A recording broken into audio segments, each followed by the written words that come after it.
Olá a todos, sejam muito bem-vindos a mais um podcast filosófico, atividade esta promovida pela Organização Internacional Nova Acrópole do Brasil. E para o podcast de hoje, recebemos o professor e médico voluntário de Nova Acrópole, Bernardo Norá, da Nova Acrópole de Uberaba, Minas Gerais. Seja muito bem-vindo, Bernardo.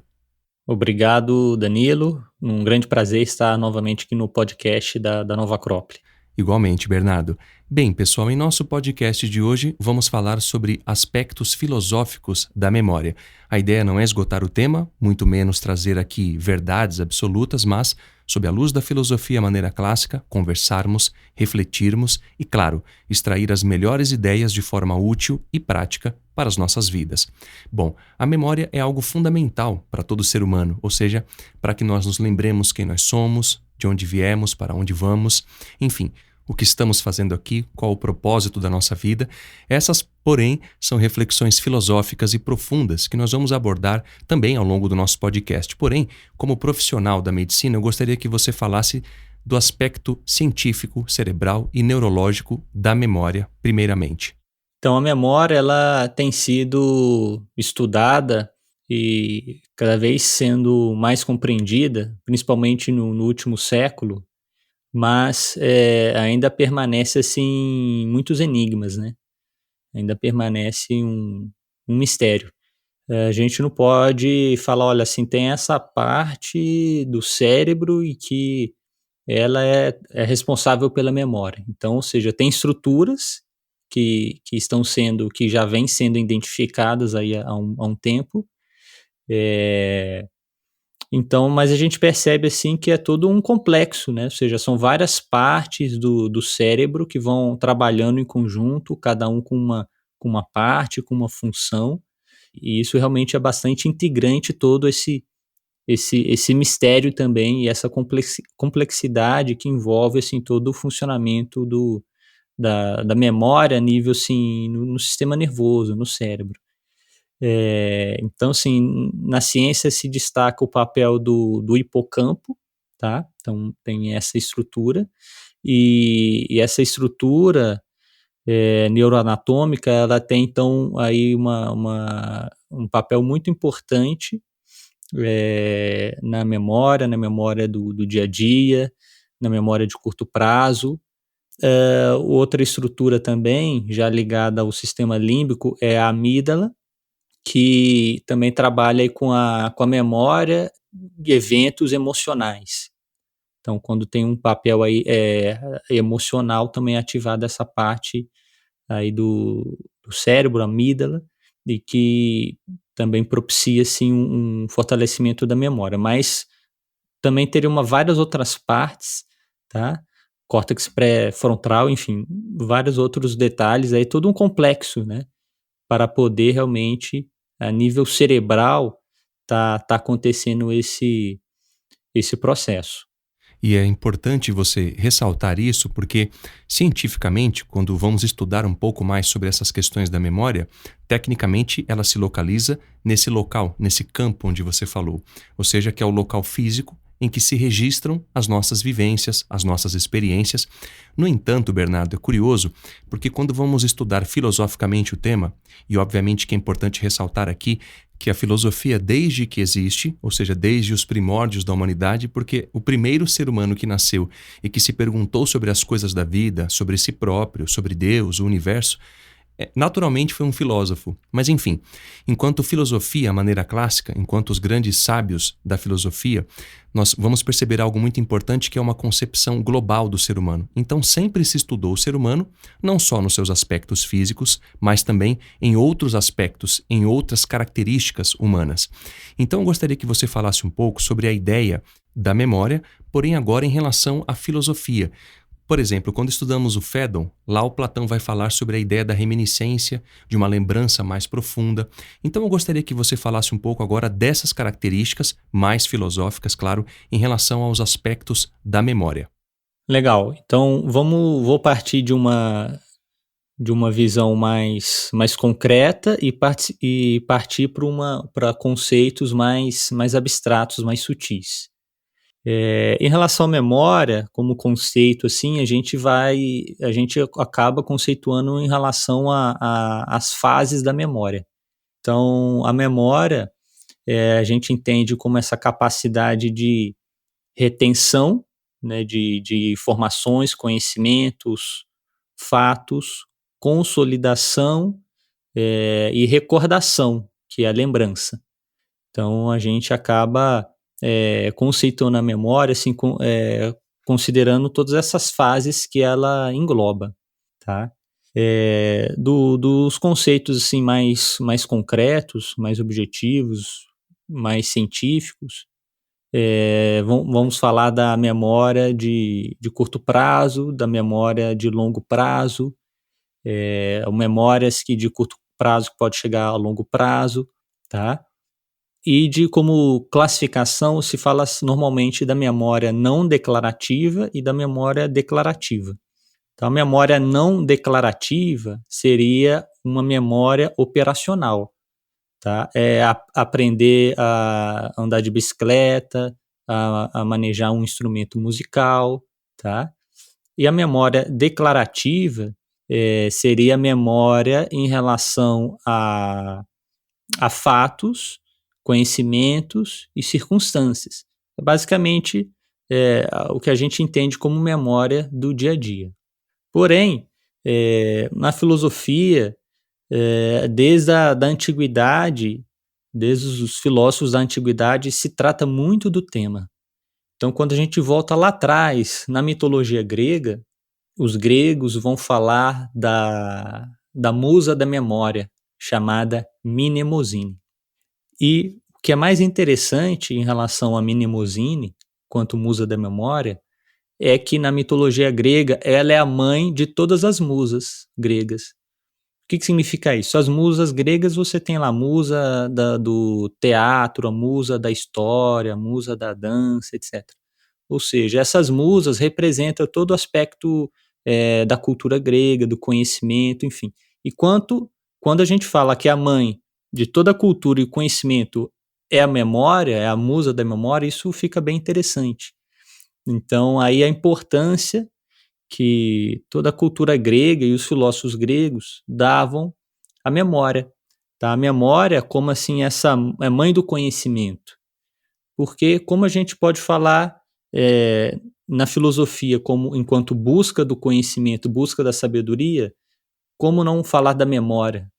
Ou seja, se eu aprendo algo hoje e amanhã esqueço, enfim, eu nunca vou chegar no conhecimento e na sabedoria, não é verdade? Então aí já tem um elemento aí muito interessante, a Mnemosine enquanto musa da memória. Aí também vamos ter a educação grega, que na antiguidade as crianças tinham que saber de memória essas obras clássicas como a Ilíada, a Odisseia. O próprio Platão, ele considerava a escrita algo inferior do que a memória. Ele considerava isso uma perda, no sentido de que para ele era mais importante então as pessoas terem um conhecimento através da sua própria memória. E de um conceito mais concreto que ele fala, olha, vamos imaginar a memória como um bloco de cera, tá? Onde as coisas os objetos ali impactam esse bloco de cera e ali vão moldando a sua forma. E daí surge toda a teoria do conhecimento. Porém, ele parte também por uma visão mais profunda, até mesmo inspirado por Parmênides, que concebe muitas as coisas como luz e sombra, e isso também em relação à memória. E Platão vai mais a fundo, onde ele fala da reminiscência, que é essa memória mais profunda da alma, que é a memória que a alma tem do mundo das ideias, dos arquétipos, dos modelos, das perfeições, que outrora a alma, antes de encarnar no corpo, contemplou quando a alma ainda estava lá no mundo inteligível, então ela vislumbrou esses grandes ideais, e é isso aqui, quando nós temos essa lembrança um ideal da justiça, de um ideal do belo, de um ideal de sabedoria, Platão chama isso de reminiscência, como uma tentativa de memória, como uma tentativa de lembrança de ideais superiores. E essa ideia que você acaba de falar, Bernardo, sobre ideais superiores, a nossa memória, então, que vai lembrar desses ideais superiores, é um outro tipo de memória. Ou seja, quando a gente fala de uma memória da alma, a gente fala de uma memória mais profunda, mais atemporal, que se lembra de outras vidas, como a ideia de reencarnação, por exemplo, que não é o tema do nosso podcast, mas está vinculado a essa ideia da memória.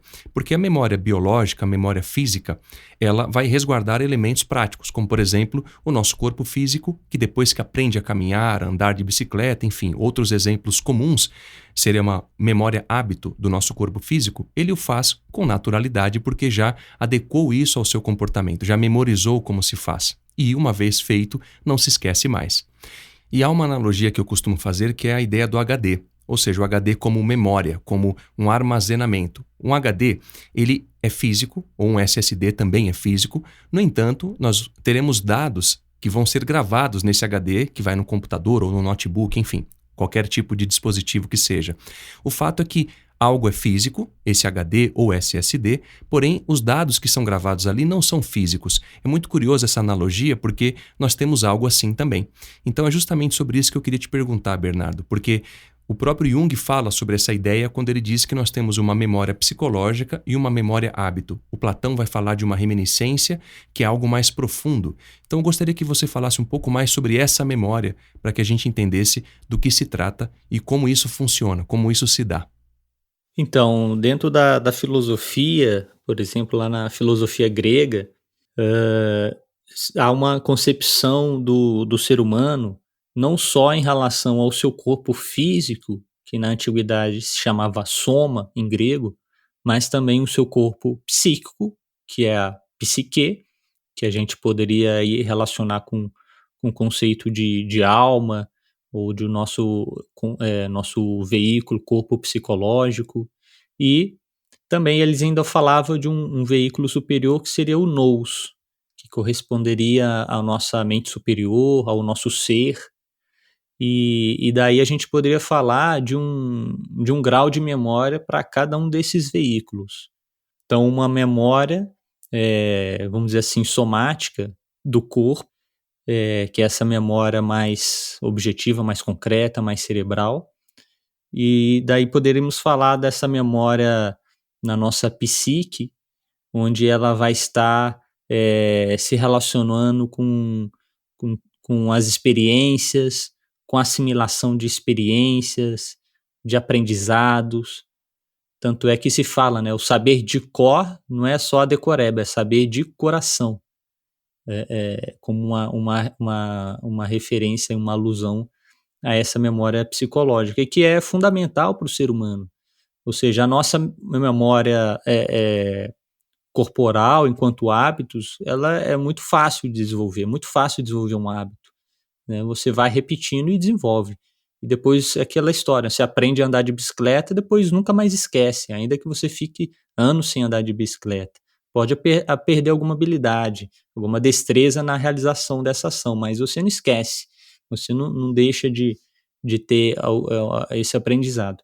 Porém, quando a gente parte para o campo psíquico ou para o campo noético, campo da nossa psique ou do nosso ser, aí a memória ela vai se tornando cada vez mais sutil, mais abstrata e, ao mesmo tempo, mais importante para a nossa vida. De tal maneira aí onde a gente pode ter experiências mais profundas, aprendizados mais profundos, e é necessário justamente aí assimilar, né, e consolidar essa lembrança, que aí isso vai se tornar um aprendizado, que vai servir para nós, para a vida inteira, ou quiçá para outras vidas, e aí já entra até no tema da nossa própria evolução, não é verdade? Então é onde a gente tem que se concentrar e onde a gente realmente acaba tendo mais dificuldade, né, nessa parte dessa memória mais sutil, mais abstrata. Porém, aí onde a gente vai realmente encontrar um maior desenvolvimento do nosso ser. E aí vamos encontrar os nossos valores, né, os nossos ideais, né? Porque, ou seja, se a gente comete um erro 2 vezes, se a gente repete o mesmo problema de relacionamento, enfim, se a gente se deixa levar por um defeito repetidamente, isso também é um problema de memória. Ou seja, a gente não está sabendo aí extrair um aprendizado dessas situações, ou se a gente estiver extraindo um aprendizado, a gente não está sabendo assimilar, reter. Então, quando a gente começa a refletir isso, a gente vai vendo que realmente o panorama vai se ampliando muito em relação à memória, em relação à própria trajetória individual do ser humano, temas da sua própria evolução. E só reforçando esse ponto que você falou lá atrás em relação à nossa memória física, por exemplo, para andar de bicicleta, porque uma vez que você adquire esse hábito, você não esquece mais, e aí você volta a andar de bicicleta, naturalmente você tem uma adequação física, de repente se ficou muito tempo sem fazê-lo, mas com o treino você consegue. E isso é importante de lembrar porque essa memória hábito, como eu até falei também anteriormente, ela é algo comum a toda a humanidade, assim como a outra memória também o é. Porém, uma é fruto de um processo natural, biológico. A outra é fruto de uma consciência, de um despertar. E é justamente nesse sentido que vai a minha pergunta, Bernardo. Ou seja, essa memória hábito a gente faz de uma maneira mecânica, automatizada, como se fosse um computador, como se fosse um processamento de uma máquina, por exemplo. Você processa e a máquina naturalmente obedece aquele comando desde que você o faça corretamente. Pois bem, a outra memória não, ela tem que ter consciência. Por exemplo, as experiências da vida, quando a gente registra e a gente aprende, por exemplo, com o sofrimento, que nós podemos tê-lo ou fazer com que outros sofram, por consciência a gente evita isso num processo posterior. Desde que haja, claro, um amadurecimento humano para evitar que isso aconteça novamente, claro. Agora, quais são os elementos que nos auxiliam, então, Bernardo, a termos mais clara essa memória de uma maneira prática, cotidiana? Quais são os elementos que nos auxiliam, então, a ter mais viva essa memória mais atemporal, mais da alma, digamos assim? E, claro, também quais são os elementos que nos impedem de desenvolvê-la? Então, isso realmente é muito interessante. Começando aí pelos elementos ou pelos fatores que podem auxiliar a nossa memória, então a gente pode começar aí citando Aristóteles, onde ele vai citar 2 fatores. Um desses fatores é o tempo, ou a relação cronológica. Então, quando temos informações que têm uma ordem cronológica, então isso o fator do tempo, então isso facilita, ajuda, auxilia a memória, tá? Porque aí o que a gente está falando é que como auxiliar a memória, claro, de sair de uma memória de curto prazo para consolidar ela para o longo prazo, mas também para a gente sair de uma memória mecânica só do corpo para também partir para desenvolver também a nossa memória da alma, né? Também Aristóteles aponta o fator do espaço, tá? Relações espaciais, ordem espacial também. Então, é uma visão bem de Aristóteles, bem empírica, bem concreta. Outro fator que auxilia muito a memória é o trabalho com as imagens mentais, com a imaginação. E por isso vários filósofos da nossa história vão tratar o tema aí, inclusive falar de técnicas de memória. Então podemos citar, por exemplo, Cícero, que foi um grande filósofo romano, orador, como orador também precisava muito da sua memória e trabalhava com, vamos dizer assim, técnicas de memória que usavam processos de associações de imagens, de relações imagéticas, tá? Raimundo Lúlio também é um outro filósofo já na segunda metade aí da Idade Média, e o grande filósofo Giordano Bruno, esse filósofo italiano aí do Renascimento, também ele tratou muito da arte da memória, da mnemotécnica, e ele também falava muito desse trabalho com as imagens mentais. Então, a imaginação, ela é um fator de muita valia para o trabalho da memória. Então, quando a gente passa para o campo das imagens, isso facilita muito a memorização. Quando a gente trabalha, converte, sei lá, informações, fatos, isso em imagens, isso facilita bastante.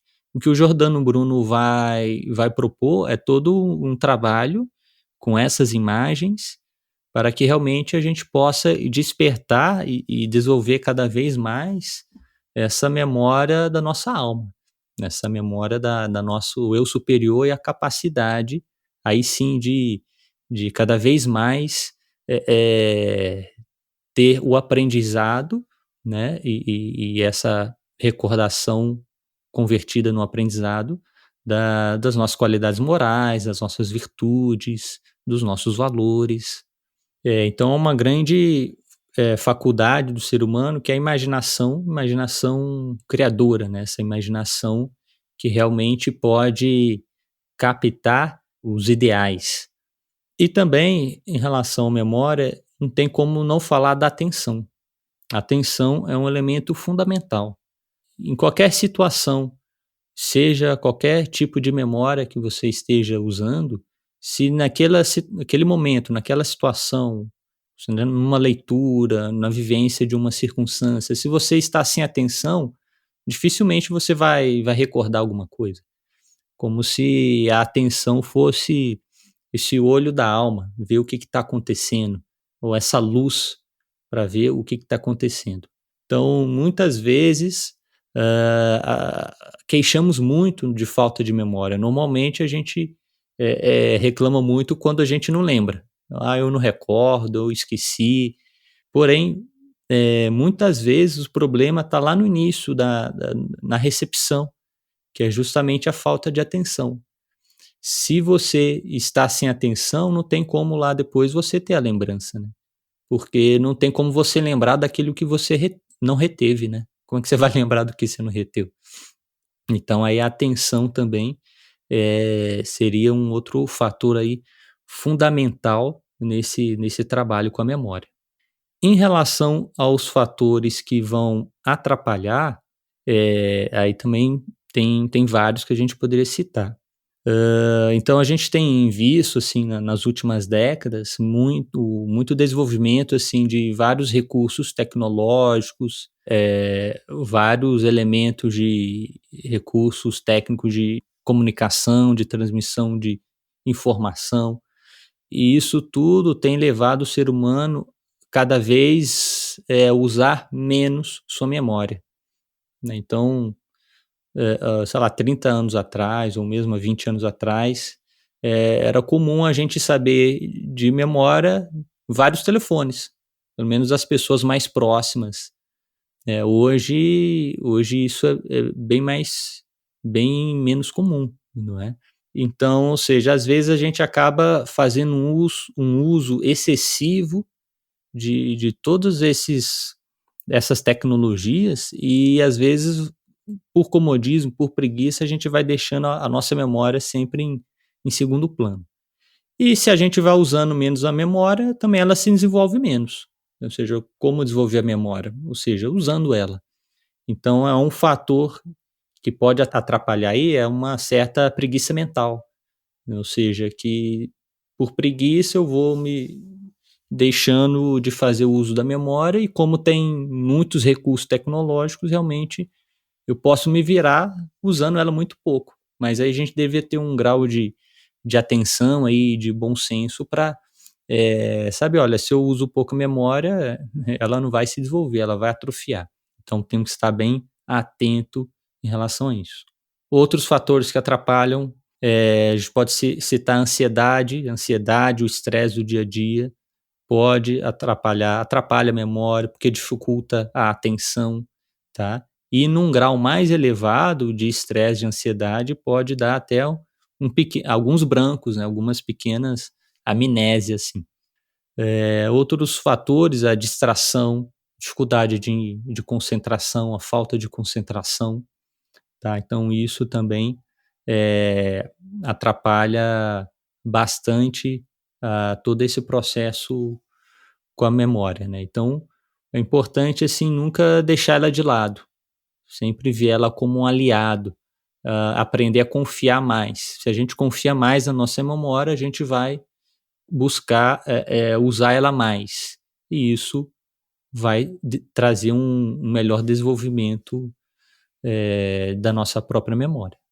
Bom, nós poderíamos ficar aqui muito mais tempo, não é, Bernardo, falando sobre isso. É um tema amplo, praticamente inesgotável, mas, claro, temos que findar aqui o nosso podcast. Então, eu gostaria que você fizesse as suas considerações finais e falasse um pouco sobre a importância da filosofia nesse processo de cultivar essa memória mais profunda, essa memória mais humana, essa consciência que nos dá condições de lembrarmos de quem nós somos e quais são os nossos valores e, claro, aquilo que nós devemos fazer enquanto seres humanos para que a gente, de alguma forma, deixe esse mundo um pouco melhor do que ele está. Então, gostaria que você fizesse as suas considerações finais nesse sentido. Então, normalmente, o que a gente vê assim mais como doenças que tememos com um problema da memória são as demências, né? Então, temos a senil, a doença de Alzheimer, são doenças aí mais comuns nos idosos e que geram esses problemas de memória, essas amnésias que tanto tememos. Porém, o ideal aí é realmente sempre cuidar, prevenir. Quando chega uma doença como uma demência, aí é muito mais difícil você mudar todo esse processo fisiológico, né? Então, alguns estudos sugerem que pessoas que se mantêm estudando formalmente por mais tempo, isso está associado a uma menor frequência de doenças que possuem demência. Então a gente sabe que é importante também uma boa alimentação, com uma série de vitaminas que vão contribuir para o funcionamento do cérebro e da memória, e também o estudo, as leituras, as boas leituras, jogos que utilizam a nossa cognição, como, por exemplo, um jogo de xadrez, tá? Então, são coisas que ajudam bastante a gente estar mantendo, assim, o nosso cérebro saudável. A própria atividade física ajuda também a manter a nossa memória saudável aí no cérebro. E também você evitar rotinas. Se você tem um caminho para o trabalho, você buscar fazer caminhos alternativos. Então, quando você busca fazer as coisas de maneira diferente, sem esse sentido de repetitivo, sem esse sentido de rotineiro, isso estimula novas conexões cerebrais. Então, tudo isso é muito bom. Já a nível filosófico, gostaria de trazer aqui uma frase de um grande mestre, de um grande sábio teósofo indiano, que foi o Sirihan, onde Sirihan, então, dizia que a memória é uma faculdade, um atributo da fidelidade a nós mesmos. Então, uma frase curta, muito sintética e muito profunda. Com essa frase, eu acho que ele resumiu tudo que a gente falou aqui, muito mais do que e de coisas que também a gente não conseguiu alcançar. Porém, aí está um elemento filosófico muito importante, que é a memória, assim como essa capacidade do ser humano cada vez mais de lembrar quem ele é em essência, cada vez mais recordar do seu ser. Platão dizia que aprender é recordar. E nesse exercício, então, a nossa memória aí é cada vez mais nos tornarmos quem nós somos em essência. Aí, em relação aos nossos valores, aos nossos ideais, e aos nossos potenciais aí latentes e em relação também ao nosso verdadeiro ser. Tudo isso que a gente vem falando aqui nesse podcast em relação à memória é para a gente chegar nisso, em sermos mais autênticos, em realmente conseguir aí conquistar o nosso ser e realmente poder dar mais expressão a todos esses potenciais que estão no nosso ser. Porque imagine, se nesse instante nós pudéssemos nos lembrar de todos os aprendizados, de todos os ensinamentos que nós já recebemos, seríamos nesse momento muito mais ser humano do que realmente somos agora. Então esse é o nosso grande desafio aí em relação ao tema da memória. Bom, dessa maneira encerramos então o nosso podcast. Novamente agradeço a sua presença, Bernardo, e claro, desejo que seja sempre muito bem-vindo. Obrigado, Danilo, pela oportunidade e até a próxima. Até a próxima. Bem, pessoal, para aqueles que queiram nos contatar, podem fazê-lo através do e-mail podcast@nova-acrópole.org.br. Vocês podem também nos seguir através das nossas redes sociais. E para aqueles que queiram conhecer um pouco mais sobre Nova Acrópole, basta acessar o nosso site nova-acrópole.org.br. Até a próxima! A trilha deste podcast é de autoria de Johannes Brahms e chama-se Fantasias, Opus 116, número 2, Intermezzo Andante.